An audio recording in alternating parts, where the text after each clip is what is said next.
السلام علیکم۔ پاناما کا ہنگامہ، کچھ فیصلہ ہوگا، کچھ نکلے گا اس کیس سے جو پاکستانی قوم کے 8-9 ماہ اس کے اوپر صرف ہوئے اس انصاف کی اور اس سچ کی تلاش میں کہ اصل میں یہ جو کمپنیاں تھیں کیسے بنی، پاکستان سے باہر پیسہ گیا کیسے۔ اب جو سپریم کورٹ کے اندر کیس آیا ہے تو آج ایک جج صاحب نے کے اوپر جب سوال چل رہا تھا تو مریم کے وکیل نے کہا کہ مریم تو ایک عام پاکستانی شہری ہے، اس کا کیس آپ کیوں سن رہے ہیں؟ تو انہوں نے کہا کہ اس کے اوپر الزام یہ ہے کہ وہ پرائم منسٹر کی فرنٹ مین کے طور پر اس تمام عمل میں ایکٹ کر رہی ہیں، اس لیے ان کا کیس سنا جا سکتا ہے، کیونکہ دائرہ اختیار کے اوپر جو ان کے وکیل تھے وہ چیلنج کر رہے تھے کہ کورٹ کو سننا ہی نہیں چاہیے۔ فیصلہ کیا ہوگا یا نہیں ہوگا؟ سپریم کورٹ اتنا بڑا مشکل فیصلہ کر پائے گی کیونکہ شریف خاندان پاکستان کا اس وقت سب سے زیادہ طویل عرصہ حکومت میں رہنے والا خاندان ہے۔ وزیر اعظم صاحب سب سے تگڑے اس وقت پاکستان کے اگر پولیٹیکل پرسنالٹیز میں سے دیکھیں تو سب سے تگڑے آدمی ہیں۔ 1980-81 سے لے کر آج تک ایک سوائے وہ مشرف والا دور نکال دیں تو مسلسل حکومت میں ہے، یہ سینٹر میں بھی رہتے ہیں حکومت میں، یہ اور پنجاب میں بھی ان کی حکومت یا خود قائم رہی یا ان کے بھائی کی حکومت قائم رہی۔ تو یہ لب لباب ہے جس کے اوپر آج ہم پروگرام میں سوال جواب کریں گے، اور ہمارے ساتھ مہمان ہیں چودھری اعتزاز احسن، سینئر رہنما ہے پاکستان پیپلز پارٹی سے۔ چودھری صاحب بہت شکریہ، آپ ہمارے ساتھ پروگرام میں شامل ہو رہے ہیں۔ یہ فرمائیے گا کہ سپریم کورٹ میں اب کافی عرصہ لگ گیا، جو سوال جواب ہو رہے ہیں آج انہوں نے کہہ دیا کہ یہ تو سارے سائن ہی نکلی ہیں، یہ تو ڈاکومنٹس ہی اصل نہیں ہیں۔ آج تک ہم سمجھ رہے تھے کہ یہ سارے ڈاکومنٹس مریم کے سائنڈ ہیں، پوری دنیا میں کسی نے ICIJ کو چیلنج بھی نہیں کیا، شریف فیملی نے بھی نہیں کیا، بلکہ فلیٹ بھی مان لیا کہ فلیٹ بھی ہمارے، اب انہوں نے کہا دستخط جعلی ہیں سارے۔ ندیم صاحب، میں تو سمجھتا ہوں کہ ابھی تک جتنا بھی وقت گزرا ہے جو ریئل ایشو ہے اس طرف نہ جج آئے ہیں اور نہ وکلا۔ نواز شریف کے وکلا تو چاہیں گے کہ ادھر جائے، نظر ہی نہ جائے، بٹ ججز کی اور مدعی کی وکلا کی تو کوشش ہونی چاہیے کہ جو ایلیفنٹ ان دا روم ہے، جو ریئل ایشو ہے، اس کی طرف تو بات ہو۔ ججز کی کیوں نظر نہیں جا رہی؟ میں کچھ نہیں کہہ سکتا، بڑے زیرک جج ہیں، پانچوں بہت زیرک تجربہ کار جج ہیں، پر ان کا اس وقت دیکھیں ایشو تو یہ ہے کہ یہ ایون فیلڈ فلیٹس ہیں، یہ پراپرٹی ارباں روپے کی، یہ شریف خاندان نے تسلیم کر لیا، بیٹے نے کی، باپ نے کی، باپ کا نام آیا بیٹے کا۔ اس پہ میں آپ کا کوئی سوال آپ اس پہ اب مزید پوچھیں گے تو میں ضرور عرض کروں۔ جی ضرور۔ پر شریف خاندان کی وہ فیملی پراپرٹی تسلیم شدہ ہے۔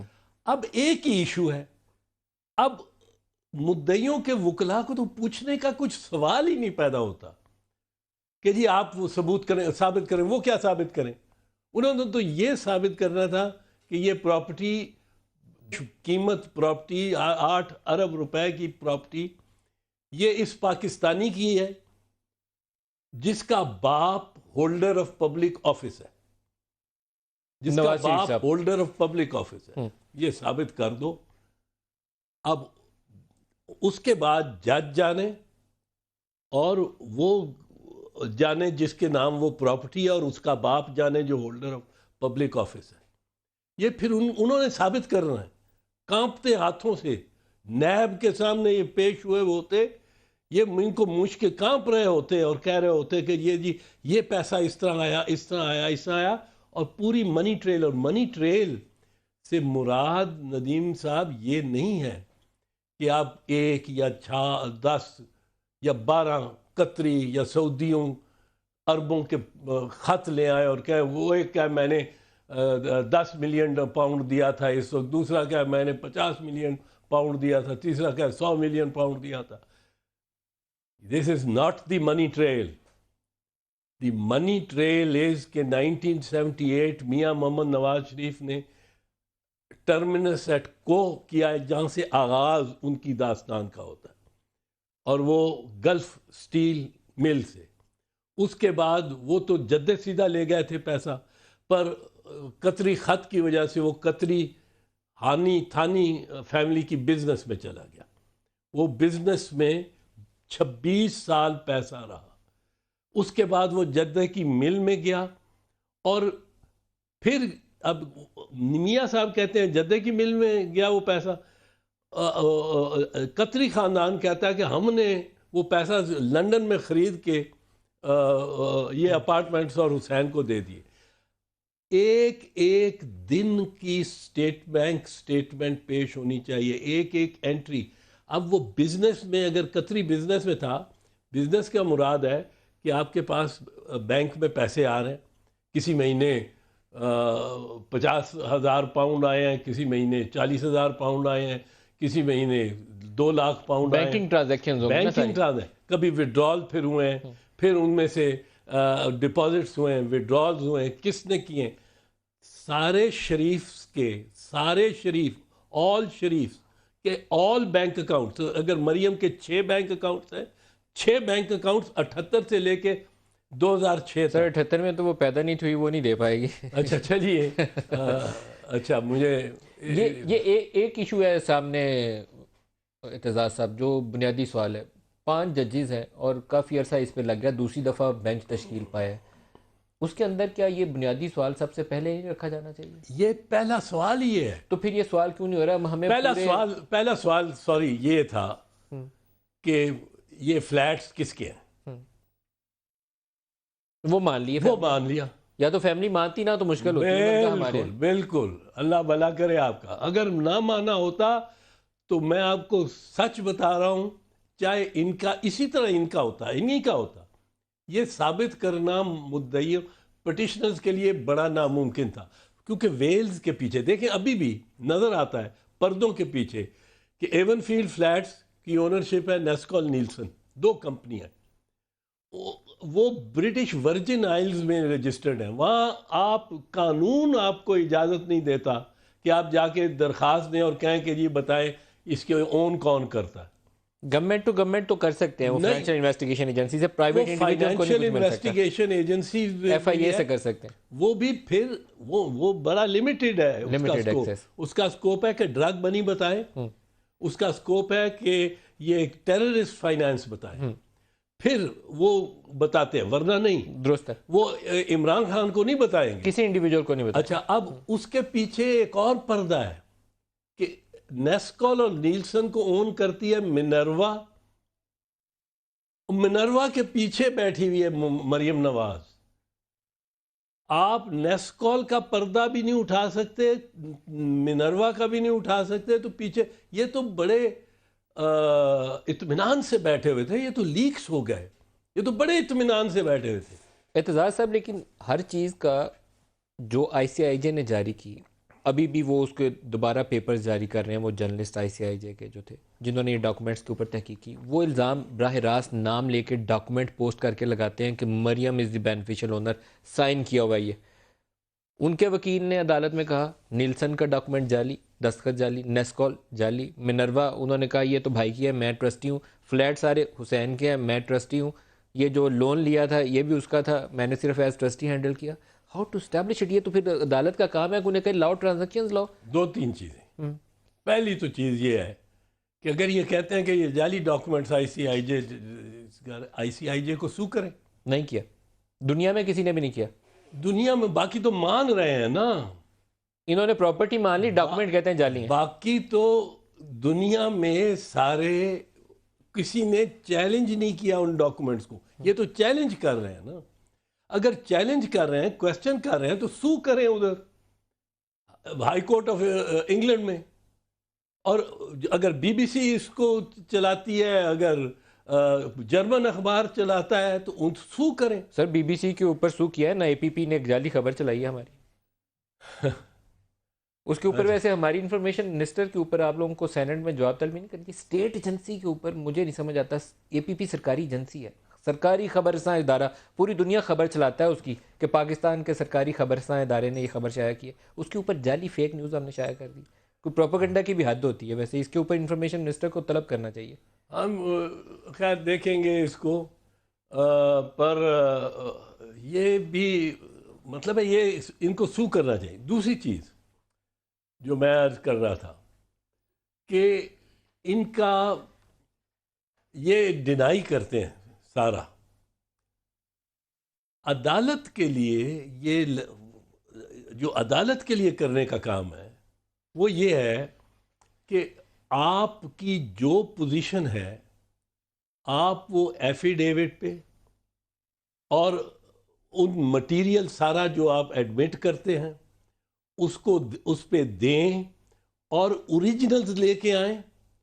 ایک دو، دس از ویری امپورٹنٹ. اوریجنل کون لائے؟ شریف فیملی لائے؟ شریف فیملی جس کے پاس ڈاکومنٹس ہیں، کیونکہ پراپرٹی تو ان کی ہے نا. پراپرٹی تو ان کی ہے. یہ ڈاکومنٹس تو ان کے پاس قانون شہادت آرڈیننس ہے، آرڈر ہے آرٹیکل 129 سب کلاس جی، کہ جس کے پاس ایویڈنس ہو اور وہ ود ہولڈ کرے وہ سمجھا جائے گا کہ اس کے ایڈورس تھا، اس کے خلاف تھا وہ شہادت، وہ ثبوت. تو یہ لانا ان کا قصور. لیکن اس سے اور زیادہ جو زیادہ اہم ہے، عدالت کو چاہیے ان کو کہے کہ آپ ہر ایک authority, general power of authority execute کریں. ہمارا نمائندہ جائے گا on your behalf as your nominee. وہ لندن میں بھی، بی وی آئی میں بھی، پینما میں بھی، جہاں جانے کی ضرورت ہوگی وہ ڈسکور کرے گا ڈاکومنٹس. ڈسکوری کے لیے ان کو فورس کرے. یہ تو کیونکہ ایڈمٹ کر بیٹھے ہیں. اچھا، یہ ہمارے پینما، یہ امپورٹنٹ ہے. آپ کہہ رہے ہیں کہ سپریم کورٹ جو ہے وہ اپنے حق میں ان سے پاور آف اٹرنی لکھوائے کہ وہ جائیں اپنے نامنی کے حق میں، جو بھی نمائندہ وہ انویسٹیگیٹنگ یا فورنزک انویسٹیگیشن کے لیے مقرر کریں، اس کے حق میں وہ اتھارٹی لیں کہ وہ جائے اور ان ڈاکومنٹس کو وہاں سے ڈھونڈ کے نکالے. لے کے آئے سارے ڈاکومنٹ. نیسکول کی اونرشپ کے سرٹیفکیٹس، نیلسن کی، منروا کی، یہ لے کے آئے. وہ کومبر آ گئی ہے، فلیگ شپ ہولڈنگز ہیں ان سے یہ ایفیڈیوٹ لیں کہ کون کون سی کمپنیز ہیں آپ کی، اور ان کے پہ اگر سپریم کورٹ ٹرائل کرنا چاہتی ہے اس کا، کر سکتی ہے سپریم کورٹ، کر سکتی ہے. یہ اس کے دائرہ اختیار ہے. 184(3) کے تحت انلمیٹڈ اختیارات ہیں. And then there is article 187 to do complete justice. صرف سپریم کورٹ کو یہ اختیار ہے. اچھا، 184(3) کے تحت آپ کہتے ہیں انلمیٹڈ اختیار ہے، اور 187 ساتھ ملا کے اب اس کو پورا انصاف بھی کرنا ہے. پورا انصاف، ادھورا نہیں چھوڑ سکتے. نہیں، ادھورا نہیں. اور یہ سپریم کورٹ خود اپنی جورسڈکشن کو وضع کرتی ہے، خود اسٹیبلش کرتی ہے. دیکھیں سپریم کورٹ کیا کہہ رہی ہے کہ مٹیریل بہت آ گیا، ایویڈنس نہیں ہے. ہاں، یہ کل انہوں نے کہا. اب مٹیریل کو ایویڈنس میں کنورٹ کرنا اس معاملے میں تو سپریم کورٹ کا کام ہے، وہ مدعی نہیں کر سکتا. سپریم کورٹ یہ کام کر کیوں نہیں رہی؟ کیونکہ ایک چیز سے میں سمجھنے سے قاصر ہوں. 2 دن جماعت اسلامی کے وکیل کی بہت کلاس ہوئی. مجھے لگا سپریم کورٹ نے اپنا بھی وقت ضائع کیا اور وہ وکیل صاحب نے بھی پاکستان کا وقت ضائع کیا. ان سے طریقہ کار بولیں کہ لاؤ بھائی یہ طریقہ کار ہے، بینکنگ ٹرانزیکشنز لاؤ، ڈیٹیلز لاؤ، پراپرٹی کا اصل ڈاکومنٹ جمع کراؤ. دیکھیں 1970 ایک چیز تو لازم ہے نا، باقی کو چھوڑ بھی دے تو لازم. 1978 سے 2006 ہر شریف خاندان کے ہر فرد کے تمام bank record and tax record, جو جتنا ٹیکس دیا ہوا ہے اور جتنے بینک اکاؤنٹس، جتنے بھی بینک اکاؤنٹس، ان کا ایک دن کی سٹیٹمنٹ وہ منگائیں، ان کو جمع کریں، اس میں سے اسٹیبلش کریں. منی ٹریل یہ ہے، اسٹیبلش ود فیکٹس، جو ہارڈ ایویڈنس ہے وہ سامنے رکھیں، پھر اسٹیبلش کریں. دیکھیں نا، قطری خط سے نہ اسٹیبلش کریں، قطری خط سے نہ اسٹیبلش کریں، پرچیوں سے نہ اسٹیبلش کریں، ہنڈی کے ساتھ ذریعے نہ اسٹیبلش کریں. ہنڈی یا پرچی ہو گیا تو وہ تو اللیگل کام ہو گیا، وہ تو منی لانڈرنگ آ گئی. وہ تو منی لانڈرنگ آ گئی، بالکل کلیئر منی لانڈرنگ آ گئی، وہ تو اس میں پھنس گئے. تو اس کی جب تک جج اس معاملے کو اس طرح نہیں لیتے کہ اب بارے ثبوت، یہ سب مان گئے ہیں کہ بارے ثبوت میاں خاندان پہ ہے، صرف یہ کہتے ہیں جی بیٹے کا نام ہے، باپ کا نہیں. ایسٹس کیسز، کرپشن کے جو ایسٹس کیسز ہوتے ہیں، اور بیسیوں اس وقت چل رہے ہیں عدالتوں میں، بیسیوں، اور سینکڑوں چلے ہیں گزشتہ 20 سال میں. اس میں اگر بیٹے کی پراپرٹی، بیٹے کے 3 گھر ڈی ایچ اے میں بیٹا پائے جائیں کہ 3 گھر کا مالک ہے اور باپ ہولڈر آف پبلک آفس ہو، وہ آئی جی ہو، ڈی آئی جی ہو، وہ ڈی سی ہو، وہ ایس پی ہو، وہ ایم این اے ہو، وہ سینیٹر ہو، باپ کو پکڑا جاتا ہے. تو یہاں بھی نواز شریف صاحب کو پکڑا جائے گا. اور کم از کم سوال تو کریں. پرائم منسٹر ہے، میں نہیں کہتا ہوں چلو گرفتار کرے، پر اگر یہ پیپلز پارٹی کا پرائم منسٹر ہوتا تو نیب نے ہلا بول کے گرفتار کر لینا تھا. وہ شہاب الدین ہمارا نامینیٹ ہوا تھا، ابھی ایفیڈرین کا ان کے اوپر اسی دن الزام لگ گیا. ابھی نامینیٹ ہوا تھا اور اس کے گرفتاری کے وارنٹ جاری ہو گئے تھے. تو یہ میں گرفتاری کی بات نہیں کرتا ہوں، پر میں یہ کہتا ہوں کڑا پیمانہ، کڑا اور ڈائریکٹ یہ burden of proof Nawaz Sharif پہ ہے. ایک وہ کہتے ہیں میں نے کاروبار کیا قطریوں کے ساتھ. وہ کاروبار کو ثابت کرنے کے لیے ایک خط تو نہیں ہے. کاروبار میں پیسے آتے رہے، پیسے جاتے رہے، اکاؤنٹس میں جاتے رہے، اس کے اکاؤنٹس میں ادھر سے. یہ کہتے ہیں ایک اور مذاق دیکھیں جس کو مجھے نہیں سمجھ آتی کس طرح ٹالریٹ کیا گیا ہے کورٹ کی جانب سے. میں یہ کورٹ کی جانب سے کہہ رہا ہوں کہ کس طرح ٹالریٹ کیا گیا. کیا جی 52 کروڑ کا قرضہ ادھر دے دیا، ادھر سے قرضہ ادھر چلا گیا، پھر قرضہ بیٹے نے باپ کو دیا، باپ نے بیٹی کو دیا، بیٹی نے زمین خریدی، وہ پتہ نہیں خبر نہیں کیا. یہ اگر یہ مان لیا جائے، یہ اگر مان لیا جائے، میں سمجھتا ہوں توفیق آصف کی جو تصدیق کی ہے ججز نے، وہ فرینکلی میں سمجھتا ہوں ناجائز تھی، غلط تھی. ایک سینئر وکیل اپنی بحث کر رہا ہے، پیش کر رہا ہے، اس کو آپ اکھاڑ دیں. آپ پہلے یہ تو کریں کہ یہ جو چیزیں جس چیز پہ آپ کو گرفت کرنی ہے وہ یہ ہے کہ قطری اگر بزنس ہے تو بزنس ان سے پوچھیں کون سی بلڈنگز بنائی آپ نے. ریئل اسٹیٹ کی بزنس میں 26 سالہ شریفوں کا پیسہ رہا، اور کوئی بھی لیگل بزنس بینکنگ ٹرانزیکشن کے بغیر نہیں ہوتا. کون سا شریف قطر میں بیٹھ کے وہ کاروبار چلاتا رہا، اور کون سے بلڈنگز بنی، کون سے پلاٹ بنے، کون سا انہوں نے ریگستان کو نخلستان بنا دیا اس میں کون سا، اور پھر کون اور پارٹنر تھا، کون انجینئر تھا. یہ ابھی پوچھ لیں، کیونکہ اب میں نے بات کر دی نا، آپ یہ پہلی دفعہ میں بات کر رہا ہوں. یہ وہ قطریوں سے اور بلڈنگز کے نقشے بھی بنوا لیں گے اور یہ اور کچھ کریں گے. یہ ان سے سب سے پہلے پوچھا جائے. لیکن یہ سپریم کورٹ کے ججز کا کام ہے، یہ تو بنیادی سوال ہے جو وہ کر نہیں رہے. بنیادی سوال ہے جو نہیں ہو رہا ہے. And I'm saying this on the record. دنیا جہان کی ساری باتیں ہو گئی ہیں، یہ بات نہیں ہو رہی.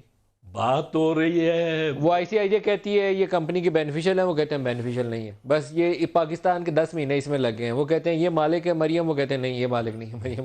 وہ اس سے آگے چلو یار، کوئی یا اسٹیبلش کرو یا پھر نہ کرو کام. نہ کرو. یہ تو، اور یہ میں تو پہلے دن سے کہہ رہا ہوں بڑا سمپل کیس ہے، بڑا ہی سمپل کیس ہے. اس میں اگر نواز شریف، اور اللہ کرے خدا کرے، وہ پوری منی ٹریل جس طرح میں بتا رہا ہوں، ٹیکس کی پوری ٹریل، پیسے کی پوری ٹریل، بزنس کی پوری ٹریل، اوور 26 ایئرز، وہ ساری پیش کر دے اور سرخ روح ہو. کاش میرا وزیر اعظم سرخ روح ہو، مجھے اس سے کوئی، لیکن سرخ روح ہوگا تو اس طرح ہوگا. ورنہ یہ لوگ ججوں سے بھی پوچھیں گے کہ یہ کیا آپ نے، کس طرح آپ نے یہ مقدمہ چلایا. یہ اب لوگ اویئر ہیں. اعتزاز صاحب، اس کا فیصلہ ججز پہ بھی بڑا بھاری ہوگا. اگر بینکنگ ٹرانزیکشنز پوری ہوئیں پھر تو میاں صاحب کو گنجائش وہ دے سکتے ہیں. بالکل دینا اگر چاہیے. ریکارڈ پورا نہیں ہوا تو گنجائش دینا بڑا مشکل ہو جائے گا. سر ندیم صاحب، جب بارے ثبوت جس پہ ہوتا ہے نا، اس نے ہر کڑی کو ثابت کرنا پڑتا ہے، ہر کڑی کو مضبوط ایویڈنس کے ساتھ شہادت. آج ایک جج صاحب نے بولا بھی ہے کہ کڑیاں ہم خود ملا لیں گے. کڑیاں ملانی میں آپ کو میں یہ پہلے کہہ چکا ہوں. کڑی مطلب ایک چین جو پوری ہے اس کو مضبوط لنکس کے ساتھ، یہ نہیں ہو سکتا کہ آپ نے ایک چین کے ساتھ، ایک زنجیر کے ساتھ، لوہے کی زنجیر کے ساتھ بھینس کو باندھا ہوا اور ایک کڑی اس کی دھاگے کی ہو. وہ تو the strength of the chain lies in the weakest link. وہ تو بھینس گئی، یہ بھینس نکلی جا رہی ہے. میں ایک بریک لے لوں. All right. اس میں وہ جو دھاگا ہے وہ قطری خط ہے. میں واپس آ جاؤں تو 2 سوال آپ سے پوچھنے ہیں کہ ایک تو دادا کو سارے پوتوں میں حسین ہی اتنا عزیز کیوں تھا کہ سارا کچھ لا کے اس کو دے دیا؟ نہ شہباز شریف کے بچوں کو دیا، نہ عباس شریف مرحوم اللہ تعالیٰ ان کی مغفرت فرمائے، نہ اس کی اولاد کو کچھ دیا، صرف حسین کو ہی سارا کچھ دے دیا. اور پھر جو قطری پرنس ہیں الثانی صاحب، ان کو 2006 میں ون فائن مارننگ وہ اٹھے، انہیں خواب آئی کہ میاں شریف صاحب نے کہا تھا سارا کچھ حسین کو دے دو. اور میاں شریف صاحب 2004 میں وفات پا چکے. اللہ کو پیارے ہو چکے. تو ایک بریک لے لیں، دونوں کا آپ سے جواب پوچھتے ہیں. ہمارے ساتھ رہیے گا جی، ایک شارٹ بریک لے لیں.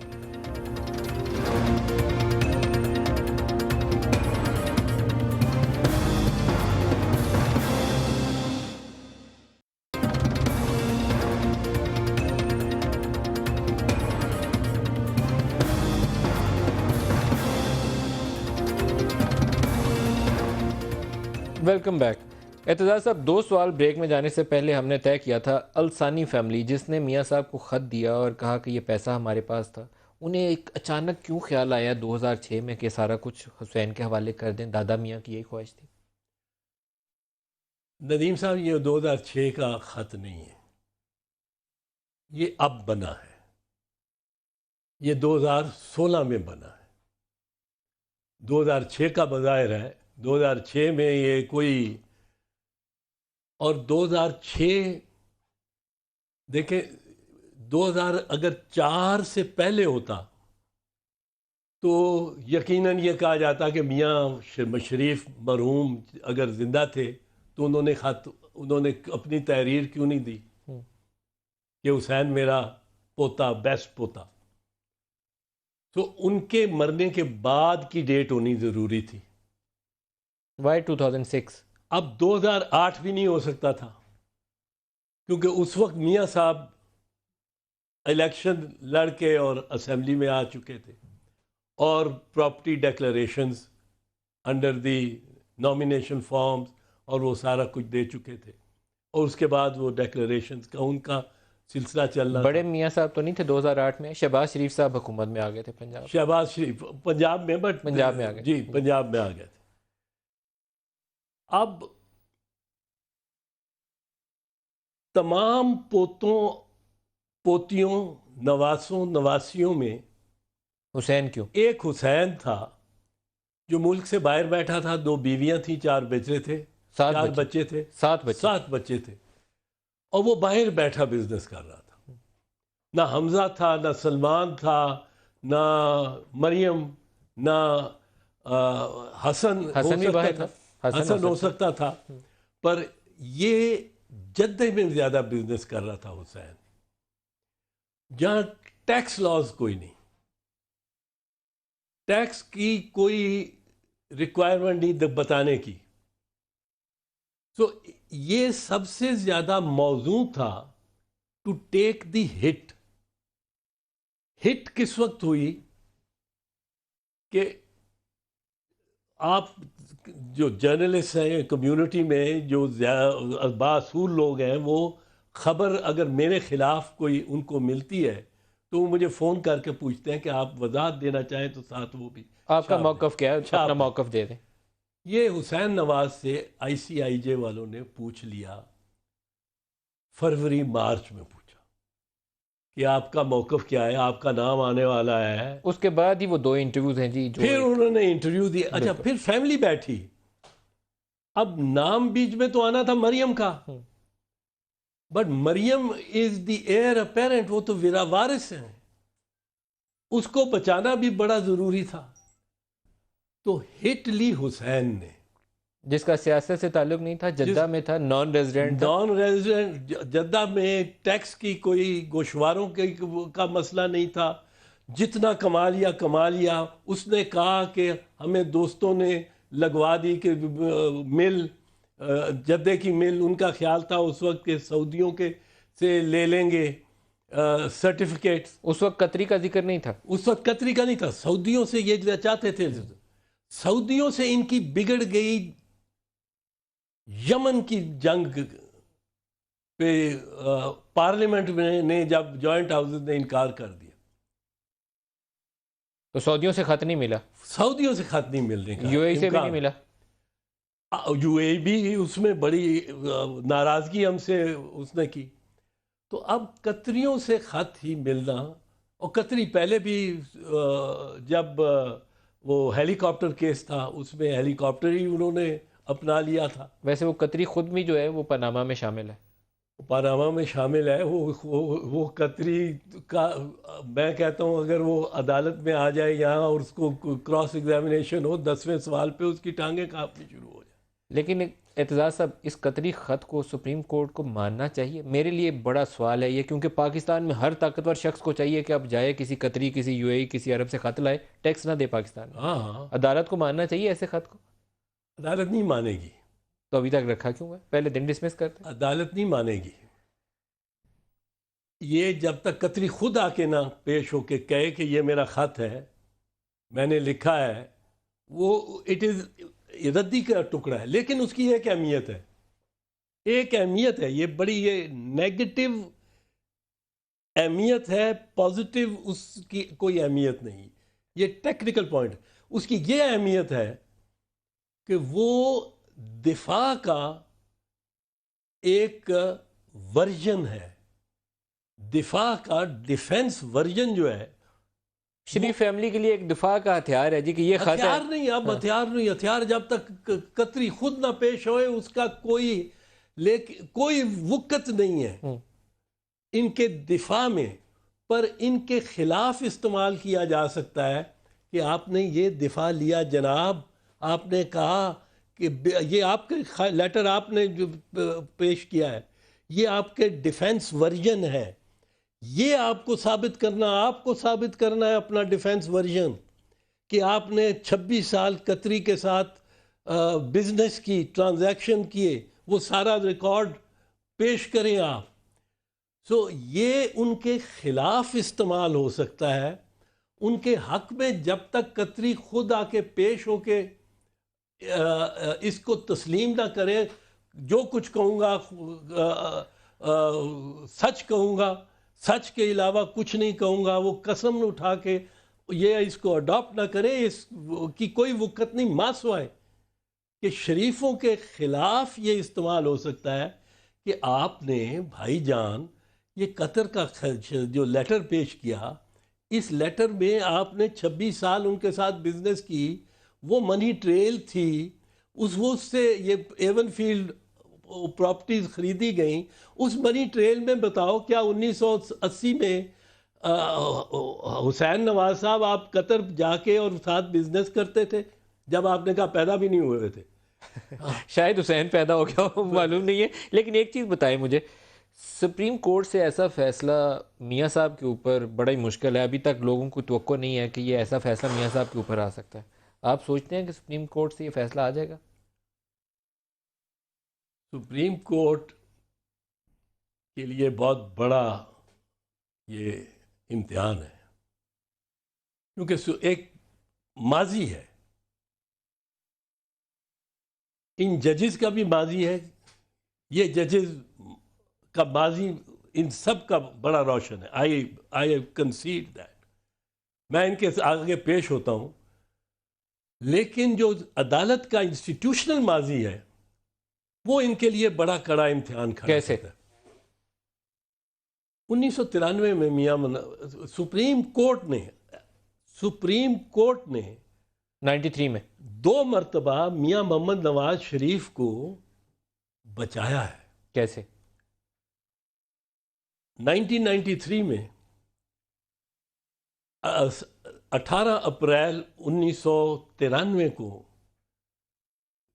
پریزیڈنٹ اسحاق خان نے 58(2)B آرٹیکل 58(2)B جو اب نہیں ہے، صدارتی اختیار تھا، کو استعمال کر کے میاں صاحب کی حکومت اور میاں صاحب کی اسمبلی کو برخاست کر دی، تحلیل کر دی.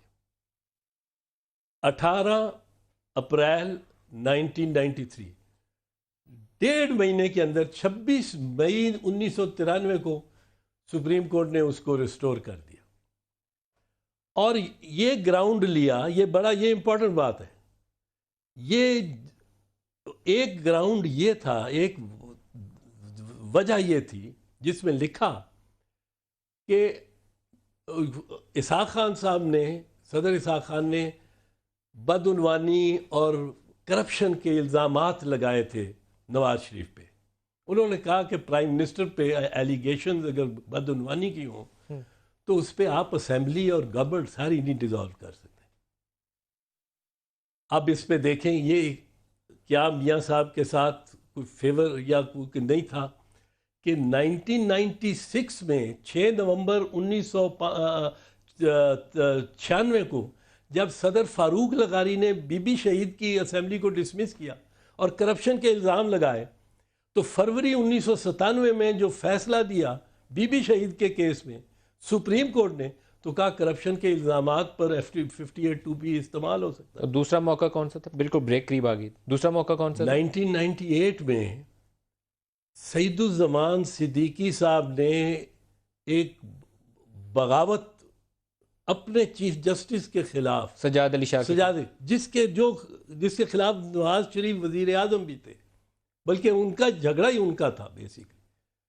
ان کے خلاف 10 ججز کو Mian Nawaz Sharif was able to divide the supreme court. اور اسد علی کیس میں 1998 کے اپنے چیف جسٹس کو بھی اڑایا. اب آپ کا خیال ہے کہ سپریم کورٹ پھر ان 2 وجوہات کی بنا پر دباؤ کا شکار ہوگی یا کیا ہوگا؟ آپ یہ کیوں حوالے دے رہے ہیں؟ نہیں، میں حوالہ تو میں تو دیا ہے، آپ کو علم نہیں تھا اس باتوں کا، پر آپ کے سوال کے جواب میں نے حوالہ دیا ہے اور حوالے مستند ہیں. بٹ سپریم کورٹ کو دیکھیں، میاں صاحب کو 2 مرتبہ تو سپریم کورٹ نے بچایا اور آؤٹ آف دا وے جا کے بچایا. اب اگر منی ٹریل جس بات تفصیل نہ مانگی گئی تو یہ سمجھا جائے گا کہ penalty hit without the goal keeper of the other side they the supreme court. ایک بریک لے لیں، ہمارے ساتھ رہیے.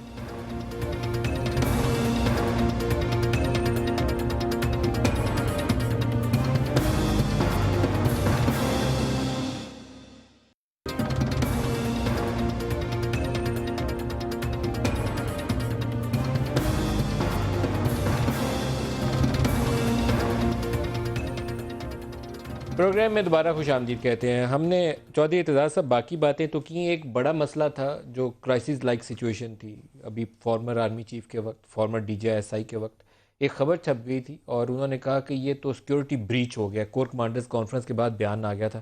ابھی ہمارے پاس تازہ ترین اپڈیٹ یہ ہے کہ وہ جو کمیٹی بیٹھی پروب کر رہی تھی، ان کے خیال میں اس کے اندر کوئی انوالو نہیں تھا. پرویز رشید نے بس اس میں کاہلی دکھائی، وہ خبر رکوانے میں، انفارمیشن منسٹر کو کہہ رہے ہیں خبر رکوانے میں اچھا کام نہیں کیا. باقی سب لوگ صاف ستھرے ہیں. خبر لیک کیسے ہو گئی یہ بتائیے مجھے، سیکیورٹی بریچ ہوا کیسے؟ خبر تو 8 آدمی تھے اس میٹنگ میں، 2 فوجی تھے، 6 سویلین تھے. اور خبر بیسیکلی یہ تھی جو جس کو ڈینائی کیا گیا، پر یہ کہ ہماری ایجنسیز جو ہیں یہ نان اسٹیٹ ایکٹرز کی سرپرستی کرتی ہیں، جبکہ سویلین گورنمنٹ یہ چاہتی ہے کہ ان کی سرکوبی ہو. یہ خبر ہیڈ لائن چھپی. اور یہ انڈور مطلب کانفیڈینشلی ہوئی تھی تو باہر نہیں جانی چاہیے تھی. پر میں ایک مثال آپ کو دوں جو میرے سامنے خود ہوا. ہم پرائم منسٹر نے کشمیر پہ کی سچویشن پہ آل پارٹیز کانفرنس بلائی، سارے میڈیا کو باہر بھیج دیا گیا، دروازے بند ہو گئے اور باہر پٹیاں چلتی رہیں ہماری، جو ہم کہتے رہے باہر پٹیاں چلتی رہیں. وہ کیسے تو ظاہر ہوا جب زبیر صاحب جو ان کے اسپوکس مین ہیں، وہ زبیر صاحب نے شاہ محمود صاحب کو کا ان کی تکرار ہوئی ایک پروگرام پہ، تو شاہ محمود صاحب نے کہا میں نے یہ ایسا نہیں کہا بھائی اے پی سی میں. زبیر صاحب نے کہا آپ نے کہا ہے، انہوں نے کہا میں نے نہیں کہا، انہوں نے کہا میں نے سنا ہے، انہوں نے کہا آپ نے کب سنا ہے، انہوں نے کہا میں میڈیا سیل میں بیٹھا سن رہا تھا. تو سر وہ کیسے سن سکتے ہیں وہاں بیٹھ کے؟ یہ تو ان کی ویڈیو یا آڈیو لنکس وغیرہ ہوں گے نا. یہ تو ٹی وی پہ آپ نے بھی چلایا 2-3 دفعہ. وہ ان کیمرہ سیشن جو تھا آپ کا خیال ہے جس میں آرمی چیف اور آئی ایس آئی والے اور پرائم منسٹر اور ہمارے وہ بھی ڈیفنس اگر والے پرائم بیٹھے ڈسکس منسٹر کر ہاؤس رہے میں تھے تھا تو وہ میڈیا سیل ان کا سن رہا ہوگا، تو پھر اس میں سے کس نے لیک کر دی، وہ تو پھر میٹنگ سے باہر ہی چلی گئی، خبر پہلے سے ہی چلی گئی. اعتزاز صاحب میرے پاس وقت ختم ہو گیا، میں اس ٹاپک کو یہیں چھوڑنا پڑے گا. چودھری اعتزاز احسن صاحب، سینئر رہنما پاکستان پیپلز پارٹی، بہت شکریہ آج کے پروگرام میں آپ ہمارے ساتھ ہیں. آج کے لیے اتنا ہی، اجازت دیجیے، خدا حافظ.